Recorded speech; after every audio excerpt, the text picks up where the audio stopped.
సుమారుగా ప్రతి మనిషి అనేవాడు రోజుకి 8 గ్లాసుల వాటర్ కనీసం తాగాలి. అంటే సుమారుగా అరౌండ్ 2 నుంచి 2.5 లీటర్లు.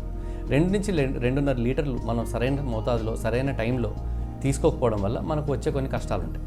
ఫస్ట్ థింగ్ వచ్చేసి మనం వాటర్ని సరైన టైంలో తీసుకోకపోవడం వల్ల ఆర్ తక్కువ వాటర్, పర్టికులర్గా ఇప్పుడు మనకి ఎండాకాలం వస్తుంది. ఎండాకాలంలో సరైన అమౌంట్ ఆఫ్ వాటర్ మనం తీసుకోకపోతే ఫస్ట్ మనకు అనిపించేది ఫటీగ్, అంటే ఒంట్లో సివియర్ వీక్నెస్ అనమాట. ఈ వీక్నెస్ అనేది ఎందుకు వస్తుంది?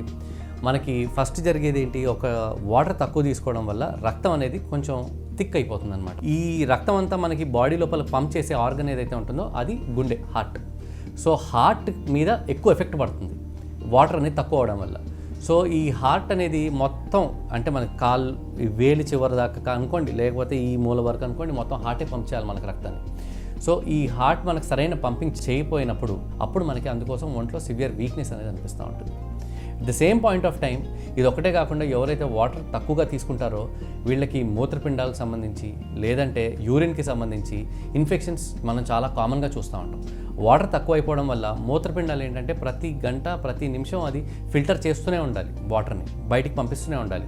సో మనం సరైన మోతాదులో వాటర్ తీసుకున్నప్పుడు మనకేంటంటే యూరిన్ అనేది కలర్ మారిపోతుంది, మనం మూత్రం పోసేటప్పుడు మనకు మంటగా అనిపిస్తుంది. సో మనం వాటర్ తక్కువ తాగడం వల్ల మనకి యూరిన్లో కానీ బ్లాడర్లో కానీ లేకపోతే యూరినరీ ట్రాక్ట్ ఇన్ఫెక్షన్స్ అని కానీ విపరీతంగా సంభవిస్తూ ఉంటాయి అన్నమాట. సో మనం వాటర్ సరైన మోతాదులో ఖచ్చితంగా తీసుకుంటూ ఉండాలి. ఎవరికైతే బ్లడ్ ప్రెషర్ అనేది ఉంటుందో, అంటే హైపర్ టెన్షన్ అనేది ఉంటుందో, హై బ్లడ్ ప్రెషర్, వాళ్ళల్లో ఈ హెచ్చుతగ్గులు బాగా ఎక్కువగా జరుగుతూ ఉంటాయి అన్నమాట ఈ వాటర్ తక్కువ తీసుకోవడం వల్ల. సో ఇదేంటంటే ఒక్కసారిగా వాటర్ తక్కువ తీసుకోవడం వల్ల అదొక టైప్ ఆఫ్ రియాక్షన్ అనేది జరుగుతుంది ఒంట్లో. ఇవన్నీ హార్మోనల్ ఇంబ్యాలెన్సెస్ వస్తూ ఉంటాయి. రావడం వల్ల ఏమవుతుందంటే ఒక్కసారిగా బ్లడ్ ప్రెషర్ విపరీతంగా పెరిగిపోవడం కానీ, లేదంటే ఒక్కసారిగా బ్లడ్ ప్రెషర్ విపరీతంగా తగ్గిపోయి కళ్ళు తిరగడం కానీ సంభవిస్తూ ఉంటాయి.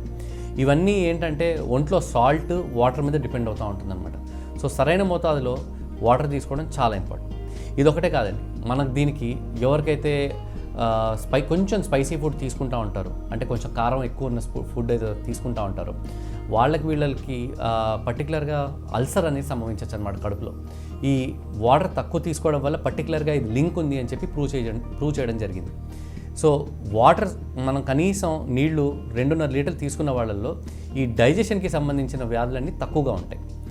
At the same point of time ఈ అల్సర్ అనేది కూడా రాకుండా మనం కాపాడుకోవచ్చు. మనకి మోషన్ ఫామ్ కావడానికి చాలా ఇంపార్టెంట్. ఎవరైతే వాటర్ తక్కువగా తీసుకుంటారో వాళ్ళల్లో కాన్స్టిపేషన్ అనేది బాగా వస్తుందన్నమాట. The same point of time వీళ్ళకి డైజెషనే సరిగ్గా జరగదు, అంటే సరిగ్గా అన్నం ఇవన్నీ మనం తినేవన్నీ అరగవు అనమాట.